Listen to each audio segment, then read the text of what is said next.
نہیں وہ کہتے ہیں قرآن تو ہوگی نا قائد کے اوپر, فقہی مسائل جو ہے وہ تو آپ حدیث سے نکال رہے ہیں. وہ کہتے ہیں بخاری نبی صلی اللہ علیہ وسلم نے تو نہیں لکھوائی, خلفائے راشدین نے تو نہیں لکھوائی. تو آگے جواب بھی دیتے ہیں, ان کے جواب بھی پھر بولے ہیں نا, وہ بھی جواب دے رہے ہیں. وہ جب پھر آپ کہتے ہیں, ہم کہتے ہیں نہیں جی نبی صلی اللہ علیہ وسلم نے اتنے صحابہ تیار کیے تھے جن سے سنت آگے ٹرانسفر ہوئی. وہ کہتے ہیں امام حنیفہ نے بھی اتنے شاگرد تیار کیے تھے ان سے سنت آگے ٹرانسفر ہوئی. وہ کہتے ہیں ان کے شاگردوں کی کتابیں الموطا امام محمد کتاب تو موجود ہے, یہ ان کے شاگرد ہیں. شیخ زبیر صاحب اسے کذاب کہتے ہیں لیکن یہ تو مانتے ہیں ان کا شاگرد ہے. حنفی تو ان کو لے کے چل رہے ہیں. وہ تو ہوتا ہے کہ ایک کا بہت بڑا بزرگ ہوتا ہے, دوسرے کا کذاب ہوتا ہے. محمد بن اسحاق بن یسار, اس کو امام مالک دجال کہتے تھے.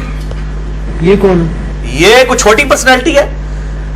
یہ جناب انس ابن مالک کے شاگرد ہیں, محمد بن اسحاق بن یسار. اور فاتحہ خلف الامام والی جو حدیث ہے نا, وہ فجر میں عبادہ بن صامت والی, اس حدیث کے راوی ہے محمد بن اسحاق.